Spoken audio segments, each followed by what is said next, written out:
So Abhinay Darshan గారి కేసులో అయితే మా వాసు అయితే ఇరుక్కోవడం జరిగింది. సో దాని గురించి చిన్నది ఒక మాట, నేను అభినయ్ గారి వీడియో రీసెంట్లీ చూశాను. ఎవరో సంథింగ్ స్ట్రేంజర్స్ చేయించారు, రాజకీయ పరంగా చేయించారు. సో ఆ దాడికి నాకు ఎటువంటి సంబంధం లేదు, లేదంటే నా మీద నేనే ఎందుకు దాడి చేయించుకుంటాను, దానికి నేను క్లారిటీ ఇస్తున్నానని చెప్పారు కదా సార్. అభినయ్ దర్శన్ గారు మీకు చిన్న మాట సార్, ఏంటంటే మిమ్మల్ని చంపుదాము అనుకుని వచ్చినోడు అయితే చంపేస్తారు కదా. ఆ వీడియో తీసేవాడిని గాని ఎవరినో తుప్పల్లోకి జల్లేశారు, విసిరేశారు అన్నారు కదా, ఆడిని కూడా చంపేస్తారు. ఎందుకంటే అంటే మూడో కంటికి తెలియకూడదు కదా చంపింది. మరి ఇన్ కేసు మరి ఇంత లాజిక్ ఎలా మిస్ అయ్యారు, వీళ్ళని ఎలా ఇరికిద్దాం అనుకుంటున్నారు? హ్యాట్స్ ఆఫ్ సార్, మీరు చాలా తెలివైన వాళ్ళు, మీ మైండ్ ని రీడ్ చేయడం చాలా కష్టం. కానీ మా ఏజెన్సీ వల్ల మేమేమి ఎర్రిపాపలం కాదు. మీరు వచ్చి ఇలా చెవులో పూలు పెట్టేసి ఏదో నాటకం ఆడేసి అల్లేస్తే మేము నమ్మేసి దొరికిపోవడానికి మీకు మేము ఎర్రిపప్పల్లా కనబడుతున్నాము. ఇంకోసారి పాదయాత్రకు వస్తే వాళ్ళు మీరు రీసెంట్లీ జరిగిన ఊర్లో పాడేరులో మీకు సపోర్ట్ చేస్తారు అది ఇది అని అన్నారు. చెప్పుతో కొడతారు, చెప్పుల దండ వేసి గాడిద మీద ఊరేగిస్తారు మీరు ఎగస్ట్రాగా మాట్లాడితే. ఇంకో ఒక్క విషయం సార్, ప్రజలందరూ తెలుసుకోవాల్సింది ఏంటంటే వీడు చంపుదామని తాడుతూ నిన్నోడైతే చంపేసి వస్తాడు. నలుగురు మూగిపోయి అదని సినిమా మీకు స్టైల్గా ఇక్కడ పొడవడం ఇక్కడ దెబ్బ తగిలింది అంటున్నారు. మరి దెబ్బ తగిలిన దెబ్బలేవి? ఇది మానిపోయింది అంటున్నారు. అభినయ్ దర్శన్ వీడియో ఉంటది కదా, అక్కడ చూడండి. డే 1 నుంచి నేను మా ఆవిడ శైలు కూడా ఉన్నాం. డే 1 నుంచి లాస్ట్ వరకు ఉన్నాం మేము. ఆ వీడియో చూసి చెప్పండి, మీతో మేము నిజంగా చంపడానికి వెళ్ళేమా అన్న దానికి ప్రూఫ్ ఇదే. చంపుదాం అనుకుని సుపారీ ఇచ్చిన వాళ్ళైతే వీళ్ళు చంపేసి వెళ్ళిపోతారు కదా. మీకు కొట్టేసో ఇచ్చేసో కారం జల్లేరు, గుడ్లు కొట్టారు, ఏం లేవు. మేము వెళ్ళి ఎంక్వైరీ చేసుకొని వచ్చాం. మీరేమి నాటకాలు ఆడొద్దు, వీళ్ళని ఇరికిద్దామనేది చూడొద్దు. వన్ థింగ్, వీళ్ళ బైక్స్ అండ్ ఫోన్స్ అలాగే మెయిన్ ఐటమ్స్ ఏవైతే ఉండిపోయాయో అవన్నీ స్టేషన్ నుంచి రికవరీ చేసి వీళ్ళకి అప్పచెప్పే బాధ్యత మీది. లేని పక్షాన మీ మీద అయితే రిటర్న్ కేసు పెట్టేసి మేము చాలా పెద్ద పెద్ద ఛానల్స్ దగ్గరికి వెళ్తాము. అండ్ మీరు మీడియా మిత్రులందరికీ మీరు వచ్చేసి ఇంటర్వ్యూలు ఇచ్చి పెద్ద హీరోలా ఫోజ్ కొట్టడం కాదు, ఇక మీద నుంచి మేము కూడా మీడియా మిత్రుల్లోకి వెళ్తాము. మాకు మా ఏజెన్సీలు ఎంత సపోర్ట్ ఉందో మేము చూపించుకుంటాము.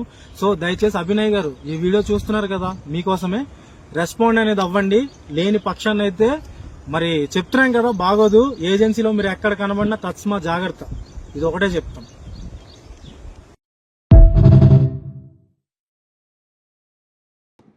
అందరికీ ప్రైజ్ లార్డ్. నేను మీ అభినయ్ దర్శన్.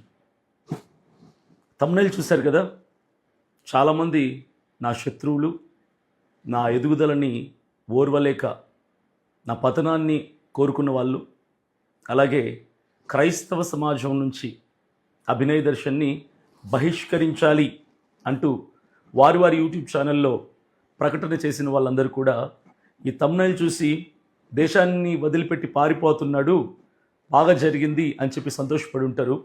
సారీ, నేను మీకు ఆ ఛాన్స్ ఇవ్వను. ఎందుకంటే నేను ఇక్కడే పుట్టాను, ఈ గడ్డ మీదనే పెరిగాను, ఇక్కడే క్రీస్తుని అంగీకరించాను, క్రీస్తు రక్తంలో కడగబడ్డాను, ఇక్కడే సువార్త ప్రకటించాను, ఇక్కడే క్రైస్తవ సమాజం కోసం ప్రశ్నించే ఒక గొంతుక ఉండాలని, సైనింగ్ అథారిటీలో మనకంటూ ఒక నాయకుడు ఉండాలని, క్రైస్తవ సమాజానికి కష్టం కలిగితే అసెంబ్లీలో పార్లమెంట్లో మన తరపున మాట్లాడడానికి ఎమ్మెల్యే ఎంపీ ఉండాలని నేను తీసుకున్నటువంటి నిర్ణయమే నా రాజకీయ భవిష్యత్తులో నేను వేసినటువంటి అడుగు. అయితే చాలామందికి అభినయ్ దర్శన్ అపార్థంగా ఈరోజు మిగిలిపోయాడు. దానికి కొన్ని వివరణలు ఇస్తాను, కొన్ని కారణాలు కూడా చెప్తాను. నేను మొదటిగా ప్రాధాన్యంగా ఒకరికి థ్యాంక్స్ చెప్పాలి. నిజంగా నాకు ఈ భూమి మీద నేను పడిన ప్రతిసారి నన్ను పట్టుకొని నిలబెట్టి ధైర్యం ఇచ్చి నడిపించిన వాళ్ళు, అనుక్షణం నా వెన్నంటి నిలబడ్డ వాళ్ళు భూమి మీద ఎవరైనా ఉన్నారంటే మా అమ్మ, మా డాడీ. వాళ్ళ వల్లనే ఈరోజు నేను ప్రాణాలతో ఉన్నాను, ఈరోజు బ్రతికి ఉన్నాను, ఈరోజు ధైర్యంగా మాట్లాడగలుగుతున్నాను. వాళ్ళు ఇచ్చే ధైర్యం అంతా ఇంత కాదు. అయితే రెండవది ఎవరంటే మా అమ్మ నాన్న తర్వాత అంత ప్రేమ నాకు ఈ సొసైటీలో దొరికింది ఎక్కడి నుంచి అంటే పాడేరు నియోజకవర్గంలోని జీకే వీధి మండలంలోని మొండిగడ్డ పంచాయతీలోని నీరుతోటపాలెం అన్నటువంటి గ్రామస్తుల నుంచి. నిజంగా మా అమ్మ నాకు చూపించినటువంటి ప్రేమ కంటే ఎక్కువ ప్రేమ అక్కడ నాకు లభించింది.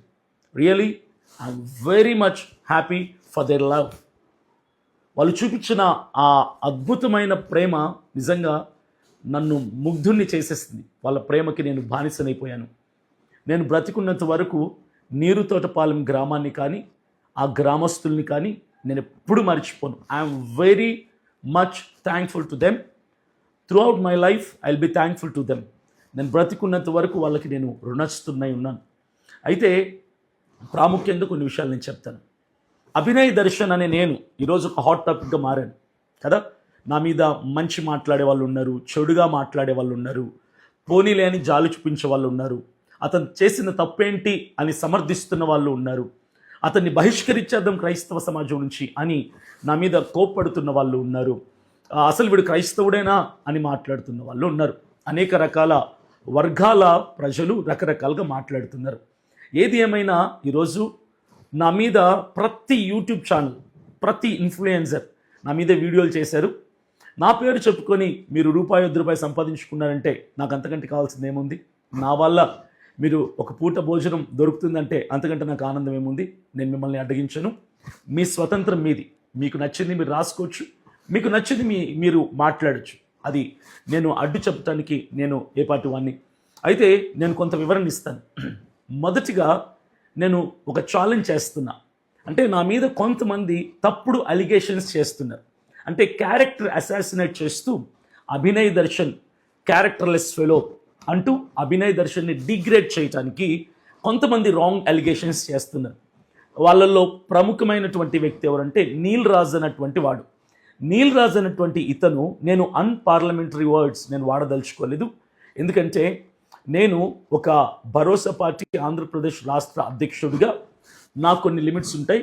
అలాగే ఒక క్రైస్తవ నాయకుడిగా నాకు కొన్ని పరిధులు ఉంటాయి. కాబట్టి నా పరిధిలో ఈరోజు నేను కోపాన్ని అణిచిపెట్టుకొని కోపాన్నంతటిని కంట్రోల్ చేసుకుంటూ చిరునవ్వుతో మాట్లాడటానికి నేను ప్రయత్నిస్తున్నా. నీలరాజు అనేటువంటి ఇతను కక్ష కట్టి, అంటే ఒక అభినయ దర్శన్ మీదనే కాదు, దినకరన్ గారి దగ్గర నుంచి, ఏసన్న గారి దగ్గర నుంచి, భక్త్ సింగ్ గారి దగ్గర నుంచి, ఆర్ఆర్కే మూర్తి గారి దగ్గర నుంచి, మహా గొప్ప సేవ చేసినటువంటి వారు దేవదాసయ్య గారి దగ్గర నుంచి, ఈనాటి సేవకుల వరకు, కొత్తగా సేవ ప్రారంభించినటువంటి ఈనాటి సేవకుల వరకు నీలరాజు అనేటువంటి ఈ తెలంగాణకు సంబంధించినటువంటి ఇతను విమర్శించని సేవకుడు లేడు. నీలరాజు అనేవాడు విమర్శించని సేవకుడు లేడు. అయితే అతను చేసే పని అంటే వాళ్ళని రోడ్డు మీదకి ఈడ్చటం, పదే పెట్టిన వీడియోలు పెట్టడం. ఈరోజు ఒక ఇష్యూ జరిగింది అనుకోండి ఒక పాస్టర్ మీద, అతనికి సంబంధించినటువంటి కొన్ని వీడియోలు అవి ఇవి సేకరించి అతన్ని బతుకు నాశనం చేసే ప్రయత్నం చేస్తారు. అయిపోయింది కదా, అంతటితో అయిపోయింది. 1 year 2 years 3 years 4 years 5 years అయిపోద్ది. తర్వాత ఆ పాస్టర్కి సంబంధించినటువంటి ఏదో